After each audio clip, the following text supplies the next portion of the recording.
Monsieur le Président, Monsieur le Ministre, Madame la Présidente de la Commission des lois, mes chers collègues, comme l'a expliqué notre collègue Nadia Sollogoub, que je remercie vivement pour la qualité de nos échanges, cette proposition de loi vise donc à améliorer le régime de la protection temporaire. Ce régime a été introduit par une directive européenne du 20 juillet 2001 qui laisse aux États membres une marge d'appréciation conséquente pour préciser ses modalités pratiques. Il a été appliqué pour la première fois à l'occasion de l'invasion du territoire ukrainien par la Russie et à l'initiative de la France. Je tiens d'abord à insister sur ce point en guise de préambule. Il s'agit dans l'ensemble d'une réussite dont nous pouvons nous féliciter. En effet, toutes les personnes que j'ai auditionnées, qu'il s'agisse du consul d'Ukraine à Paris, que je salue et qui est ici présent, des associations représentant les Ukrainiens en France, des administrations centrales compétentes ou encore du préfet de région d'Île-de-France, toutes ont souligné la qualité de cette politique publique et plus largement de l'accueil offert par la France aux Ukrainiens. Cette mobilisation a permis de leur apporter l'accompagnement dont ils avaient besoin en termes de logement, de travail et de scolarisation. Nous devons nous réjouir de la mobilisation de nos services, des associations et de la société tout entière. Il s'agit désormais, au regard de ce premier bilan, d'améliorer ce régime dans la perspective des futures crises. La Commission a pu constater que certaines évolutions avaient déjà permis de satisfaire plusieurs des objectifs poursuivis par le texte. J'y reviendrai. En tout état de cause, cela témoigne du fait que la volonté d'améliorer le dispositif est partagée. Gageons que cette démarche sera poursuivie. Commençons avec l'article 1. Il étend au profit des bénéficiaires de la protection temporaire qui exercent une profession médicale un dispositif dérogatoire aujourd'hui applicable aux réfugiés apatrides et bénéficiaires de la protection subsidiaire qui appartiennent à la catégorie des professionnels de santé diplômés hors de l'Union européenne que l'on appelle couramment les PADHUE. Ces professionnels de santé doivent en principe passer avec succès des épreuves de vérification de connaissances spécifiques à leur profession. Suivant ce dispositif, le nombre maximum de candidats susceptibles d'être reçus dans le cadre de ces épreuves n'est pas opposable aux réfugiés, apatrides et bénéficiaires de la protection subsidiaire. L'article 1 prévoit qu'il ne le sera pas non plus aux bénéficiaires de la protection temporaire. Cette mesure a donc semblé opportune à la Commission dans la mesure où elle favorise l'intégration des professionnels de santé qui disposent de ce statut. L'article 2 visait à faciliter la souscription d'une assurance automobile par les bénéficiaires de la protection temporaire. Ces derniers auraient rencontré de nombreuses difficultés à ce titre, car le permis ukrainien n'est pas reconnu par la France. Pour surmonter ce problème, le dispositif permet aux propriétaires d'un véhicule immatriculé à l'étranger de le faire immatriculer en France, même s'ils ne possèdent pas de permis de conduire reconnu par la France. Cet article n'a donc pas semblé judicieux à la Commission. Ses conséquences potentielles excéderaient tant la question de l'assurance automobile que la situation des bénéficiaires de la protection temporaire. Par ailleurs, un tel dispositif n'appartient pas au domaine de la loi. La Commission a donc supprimé cet article car elle considère qu'il incombe au gouvernement, en conciliation avec les assureurs, de trouver une solution à ce problème. L'article 3 visait à faciliter le passage du permis de conduire par les bénéficiaires de la protection temporaire qui peinaient à attester d'une résidence normale comme le requiert le code de la route.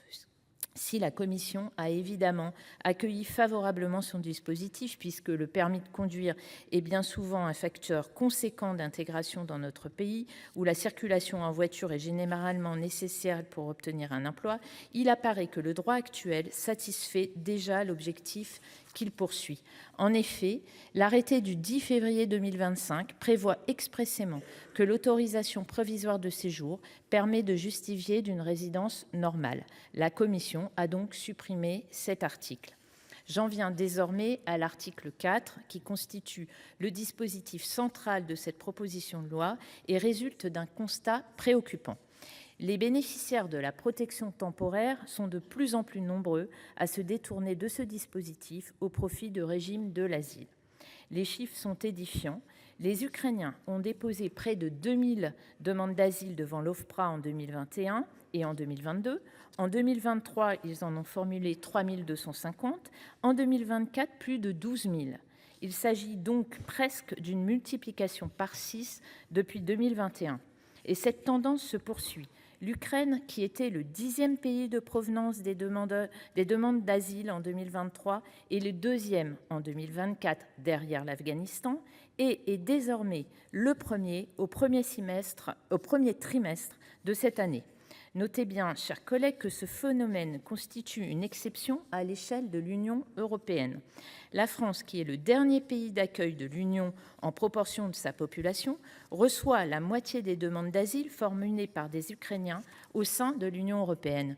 Ces demandes sont accueillies favorablement par l'OFPRA dans plus de 92% des cas, qui leur accordent en principe la protection subsidiaire. Or, ce phénomène n'apparaît pas souhaitable dans la mesure où ce régime n'est pas adapté à la population ukrainienne. Il suffit de songer au fait qu'un bénéficiaire de la protection subsidiaire ne peut en principe pas regagner son pays d'origine durant 4 ans. Les autorités ukrainiennes et les associations représentant les Ukrainiens en France sont donc très inquiètes de voir leurs concitoyens s'engager en si grand nombre dans cette procédure. Les personnes que j'ai auditionnées ont identifié plusieurs facteurs explicatifs de cette tendance à laquelle nous devons remédier. Je citerai les 4 principaux. Le premier tient à la fréquence des démarches administratives attachées à ce régime, car l'autorisation provisoire de séjour, l'APS, doit être renouvelée en préfecture tous les 6 mois. Un amendement avait été déposé en ce sens. S'il a été déclaré irrecevable au titre de l'article 40 de la Constitution, cela n'évacue pas la nécessité de conduire des travaux à ce sujet pour envisager une adaptation du dispositif actuel. La Commission a remarqué à ce titre que le gouvernement pourrait y procéder par décret. Le deuxième résulte de l'incertitude qui plane quant aux modalités de sortie du dispositif. En effet, l'échéance actuelle a été fixée au 4 mars 2026. Les États membres devraient bientôt s'entendre sur une prolongation assortie d'un plan de sortie du dispositif, mais les bénéficiaires du régime cherchent un statut pérenne du fait de l'incertitude actuelle. Le troisième découle de la difficulté que certains auraient pu rencontrer à se loger. Ils se dirigeraient donc vers l'asile pour bénéficier du dispositif national d'accueil. Enfin, le quatrième provient de l'éventuelle insuffisance de la couverture sociale associée à la protection temporaire. L'article 4 repose sur cette dernière hypothèse. Il vise donc à étendre au profit des bénéficiaires de la protection temporaire plusieurs prestations et aides sociales. Il s'agit de l'allocation personnalisée d'autonomie, des allocations aux personnes âgées que sont l'allocation de solidarité aux personnes âgées et de l'allocation supplémentaire d'invalidité, enfin de l'allocation aux adultes handicapés.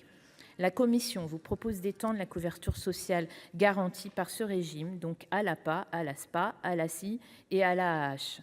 La Commission a cependant décidé d'écarter le RSA du dispositif dans la mesure où cette prestation n'apparaît pas appropriée au régime de la protection temporaire. Celle-ci a en effet une vocation provisoire et elle se caractérise par la mobilité de ses bénéficiaires. Nous aurons l'occasion d'y revenir lors de la discussion de l'amendement qui vise à le réintroduire. Je terminerai en soulignant que la question des aides sociales n'épuise en rien ce sujet d'importance. La situation actuelle prouve qu'il faut agir dès maintenant pour prévenir ce report des bénéficiaires de la protection temporaire vers l'asile en les informant sur la prolongation vraisemblable du régime, voire s'ils souhaitent s'installer durablement en France, en les orientant vers des titres de séjour de droit commun qui apparaissent bien plus adaptés à leur situation. Je vous remercie. Merci, ma chère collègue. La parole est à présent M. François-Noël Buffet, ministre auprès